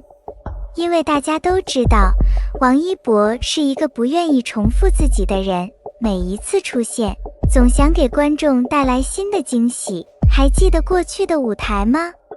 王一博总能把音乐、舞蹈和视觉效果融合在一起，让整个表演呈现出强烈的个人风格。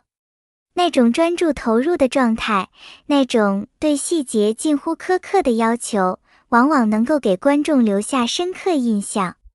所以这一次，无数粉丝都在等待王一博再次创造属于自己的高光时刻。然而，就在期待不断升温的时候，一个现实问题摆在了所有人面前，那就是抢不到票怎么办？这是无数粉丝共同面对的难题。有人连续刷新页面，有人寻找加场消息，有人在社交平台发出求票信息。评论区里随处可见类似的话语：求一张票，加场吧，真的太难抢了。这些声音看似无奈，实际上却从另一个角度证明了王一博的受欢迎程度。因为真正优秀的艺人总会得到市场最真实的反馈，而门票秒空无疑就是最直接的证明。此时此刻，整个事件已经进入最高潮阶段，越来越多媒体开始关注，越来越多网友开始讨论，甚至很多原本不追星的人也开始好奇，王一博究竟有什么魅力？为什么能够拥有如此强大的号召力？而答案或许就藏在王一博这些年的成长轨迹之中。从出道至今，王一博经历过掌声，也经历过质疑，经历过高光，也经历过低谷。但无论外界环境如何变化，王一博始终保持着自己的节奏，不张扬，不浮躁，更不会因为一时的成绩而停下脚步。很多时候，真正打动人的并不是成功本身，而是为了成功所付出的努力。而王一博恰恰让大家看到了这种坚持，于是整个故事迎来了最重要的顶点。演唱会门票秒空，看似只是一个娱乐新闻，实际上却折射出一个更深层次的问题：为什么越来越多人愿意支持王一博？答案其实很简单，因为大家在王一博身上看到了奋斗的力量，看到了坚持的意义，看到了不断成长的可能。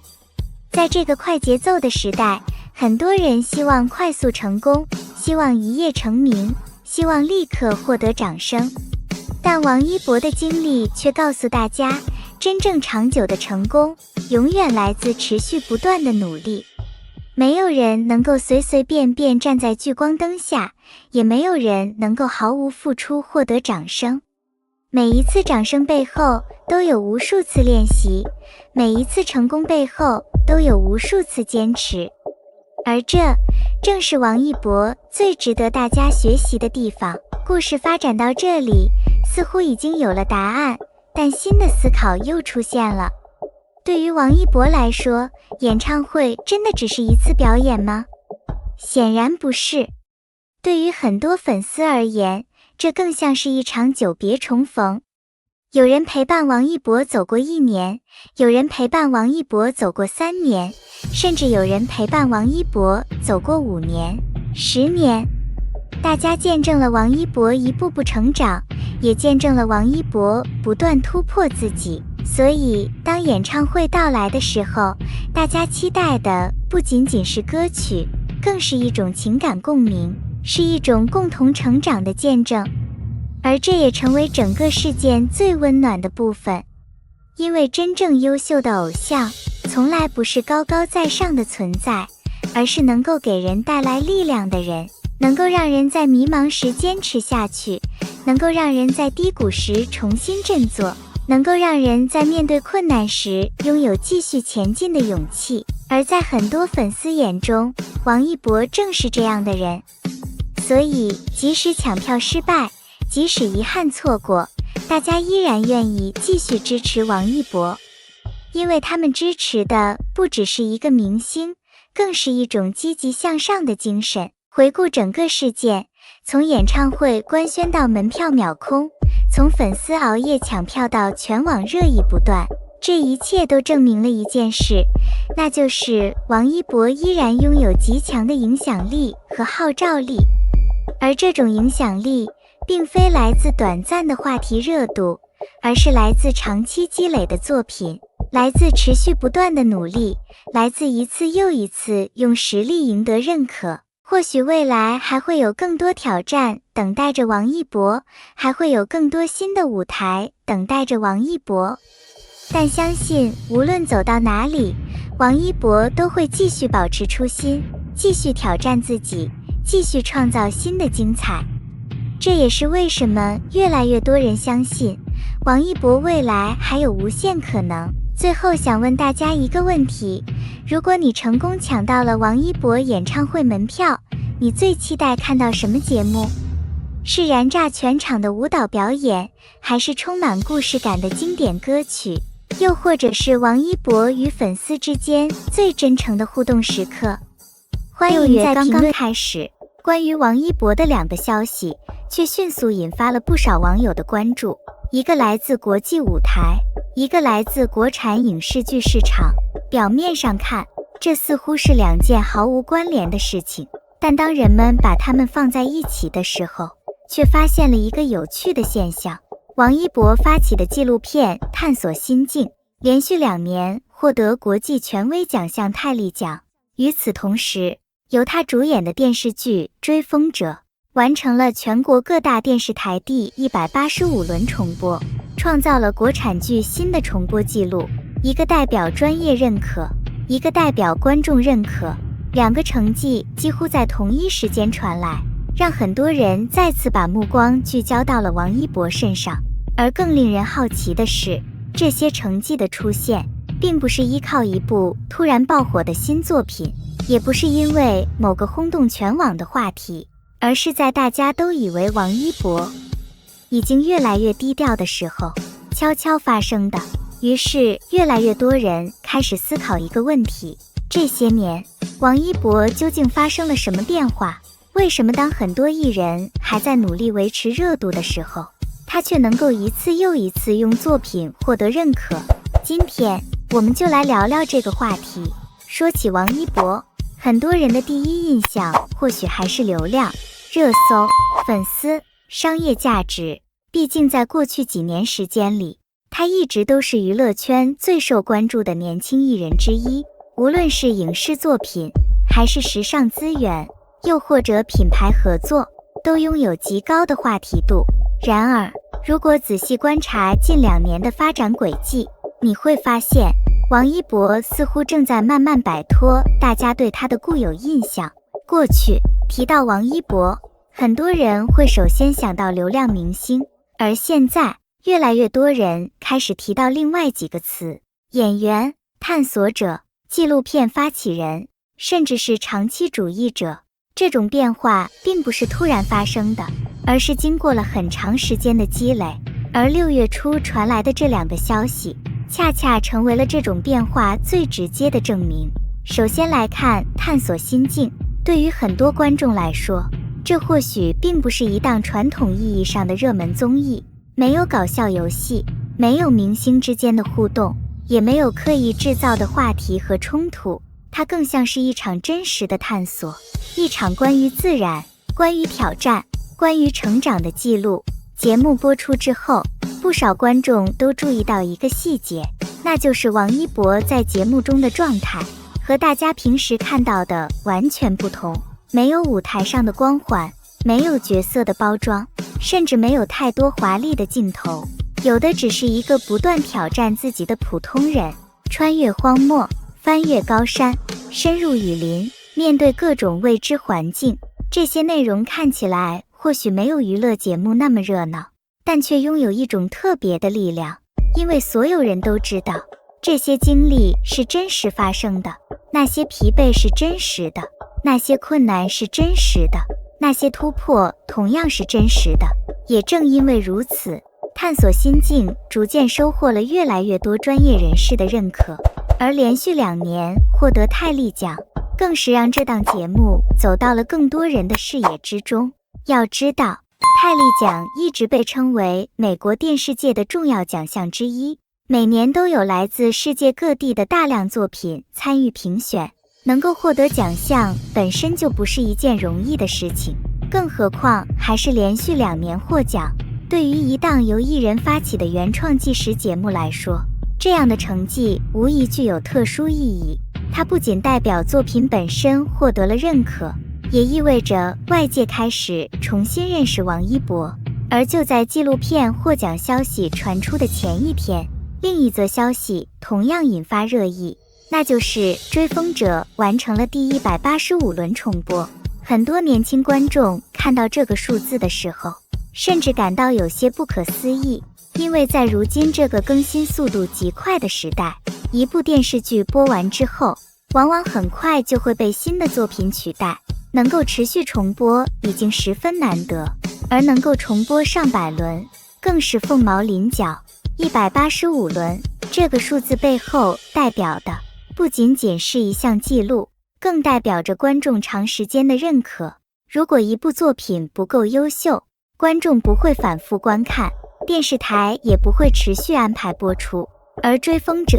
能够走到今天，说明它已经不仅仅是一部热播剧，而是逐渐成长为一部拥有长期生命力的作品。剧中，王一博饰演的魏若来，从最初的青涩到后来的成长与蜕变，给很多观众留下了深刻印象。而随着一次次重播，这个角色也被越来越多观众记住。很多人第一次看《追风者》，关注的是剧情；第2次观看，关注的是人物成长；第3次观看，又会发现新的细节。这恰恰是一部优秀作品最珍贵的地方。看到这里，一个问题开始变得越来越清晰：为什么纪录片能够连续2年获得国际认可？为什么电视剧能够创造185轮重播记录？如果只是运气，显然无法解释这一切；如果只是流量，同样无法解释这一切。因为流量可以带来关注，却无法保证作品持续被认可；热度可以持续几天，却无法持续几年。那么，答案究竟是什么？为什么王一博能够在2个完全不同的领域同时获得成功？接下来，我们要聊到今天最重要的第1个关键词，那就是选择。很多人都知道，娱乐圈是一个变化非常快的地方。今天的热门人物，也许几个月之后就会被新的话题取代。因此，绝大多数艺人都在努力维持曝光，参加综艺，制造话题，增加热搜。因为只有持续被看见，才能持续获得关注。然而这些年，王一博似乎正在做一件完全不同的事情。当很多人还在追逐流量的时候，他却把越来越多的时间放在作品本身。而这种选择，恰恰成为今天第1个高潮。当别人追逐热度的时候，他选择最难走的路。很多人或许没有发现，探索心境的成功，其实并不是因为它是一档纪录片，而是因为他选择了一条最难走的路。如今的娱乐市场，大家更喜欢快节奏、短视频、碎片化内容，几分钟就能获得快乐，几秒钟就能完成传播。相比之下，纪录片是一种非常慢的内容，它需要时间，需要耐心，更需要创作者真正投入。而王一博偏偏选择了这种最不容易获得及时反馈的方式。为什么？因为纪录片最大的魅力从来不是热闹，而是真实。在探索心境里，观众看不到刻意设计的人设，看不到剧本安排的冲突，更看不到精心包装的完美形象，看到的只是一个不断挑战自己的探索者。很多观众印象最深的并不是某一个具体镜头，而是那种真实感，那种面对未知时的紧张，面对困难时的坚持，面对极限时的不放弃。这些东西很难通过表演完成，因为真实本身就拥有力量。而连续2年获得国际奖项，其实说明了一件事情：国际评审认可的不仅仅是镜头画面，更是节目背后的真诚。而这种真诚恰恰是如今娱乐圈最稀缺的东西之一。如果说纪录片代表专业认可，那么接下来我们要聊的是第2个高潮，观众认可。真正的口碑经得起时间考验。有一句话很多人都听过，爆红容易，长红很难。因为热度可以制造，但口碑只能积累。而追风者185轮重播最值得关注的地方恰恰就在这里。很多电视剧播出的时候非常火，微博热搜不断，讨论度也很高，但几年之后很少再有人提起。为什么？因为真正能够留下来的作品并不多，而追风者却成为一个例外。从首播到如今，时间已经过去很久，但它依然在各地电视台不断播出，依然不断获得新的观众。这意味着什么？意味着这部剧拥有超越时间的生命力。更重要的是，随着一轮又一轮重播，越来越多的人开始重新认识魏若来这个角色。很多观众第一次看剧的时候，关注的是剧情；第2次看，关注的是角色成长；第3次看，又会发现新的细节。这种反复观看的过程，其实就是口碑形成的过程。而对于演员来说，没有什么评价比观众一次又一次选择观看更有说服力。因为观众不会因为宣传反复观看，也不会因为热搜反复观看，他们之所以愿意停下来，是因为作品本身值得。而魏若来的成功，某种程度上也证明了一件事情：王一博正在逐渐摆脱流量标签，越来越多的人开始通过角色认识他，而不是通过话题认识他。这种变化或许比任何奖项都更加珍贵。然而，无论是国际奖项还是重播记录，它们其实都只是结果，真正值得关注的是这些结果背后的原因。而这也引出了今天第3个高潮。高潮3，流量会过去，但作品会留下。这些年，关于王一博的讨论从来没有停止过。有人讨论他的商业价值，有人讨论他的时尚资源，有人讨论他的粉丝数量，也有人讨论他的热搜表现。但如果把时间线拉长，你会发现一个有趣的现象：那些曾经轰动一时的话题，很多已经被遗忘，而真正被记住的，往往是作品。从无名到热烈，从追风者到探索心境，王一博似乎一直在做同一件事情，不断扩大自己的边界，不断尝试新的领域，不断挑战新的可能。这样的道路其实并不轻松，因为每一次尝试都意味着新的风险、新的质疑，甚至新的失败可能。但也正因为如此，每一次成功才显得更加珍贵。很多艺人害怕离开舒适区，因为舒适区能够保证安全。而王一博这些年的选择却恰恰相反，他不断走向未知，不断挑战新的领域，从演员到探索者，从商业价值到作品价值，他的发展轨迹正在发生变化。而这种变化，或许才是今天所有成绩背后最重要的原因。说到这里，或许很多人已经发现，今天我们讨论的其实不仅仅是2个成绩，也不仅仅是2部作品，真正值得关注的是这些成绩共同指向的一个事实，那就是王一博正在完成一次属于自己的转变。而接下来我们要聊到整个故事最关键的部分，为什么越来越多人开始重新定义王一博？为什么国际奖项和重播记录同时出现，会让大家产生如此强烈的震动？这或许才是整个故事真正的答案。当国际认可与观众认可同时到来，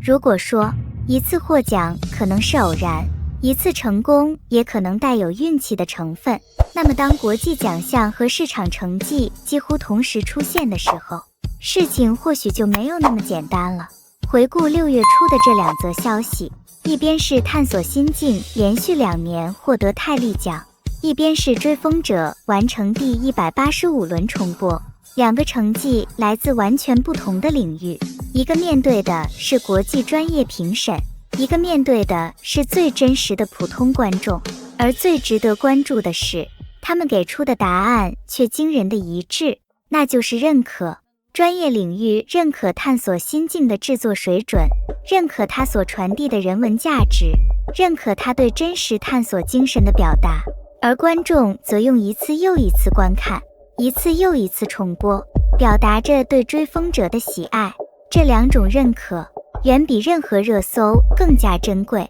因为热搜可以购买，话题可以制造，但认可无法伪装，尤其是来自时间的认可更加难能可贵。很多网友发现，如今在提到王一博的时候，越来越少人只用流量明星来定义他，因为作品已经开始替他说话，纪录片替他说话，电视剧替他说话，电影替他说话，甚至那些一路见证他成长的观众也开始替他说话。或许这才是一个艺人成长过程中最重要的时刻，当人们不再只关注他的人气，而开始关注他的作品；当人们不再只讨论他的热度，而开始讨论他的价值。某种意义上来说，这就是一种真正的转变，也是王一博这些年努力的最好回报。为什么王一博能够做到这一点？很多人都在思考，为什么同样身处娱乐圈，王一博的发展轨迹却越来越特别？答案或许并不复杂，因为他一直在坚持一件事情，那就是长期主义。所谓长期主义，并不是一句简单的口号，而是一种选择，一种愿意放弃短期利益，去追求长期价值的选择。娱乐圈从来不缺短暂爆红的人，但真正能够持续10年、20年，甚至更久的人却少之又少。原因就在于，短期热度和长期价值往往是2条不同的道路。短期热度追求的是速度，长期价值追求的是积累。而王一博这些年的选择越来越偏向后者。拍电影的时候，他愿意花时间研究角色；拍纪录片的时候，他愿意深入极端环境亲身体验；面对新的领域，他愿意从零开始学习，而不是停留在已经熟悉的舒适区。这种做法在短时间内或许看不到明显回报，甚至可能遭遇质疑，但时间往往会给出答案。今天的泰利奖是时间给出的答案，今天的185轮重播同样是时间给出的答案。还有一个细节非常值得关注，那就是王一博的成长方向。过去几年，很多人都以为他会一直停留在流量赛道，但事实证明，他正在不断拓展自己的边界。演员、纪录片发起人、探索者，这些身份看似不同，实际上却有一个共同点，那就是专注。无论做什么事情，他都在认真投入，认真完成。也正因为如此，观众看到的不再只是一个明星，而是一个不断成长的人。而成长恰恰是最容易引发共鸣的东西，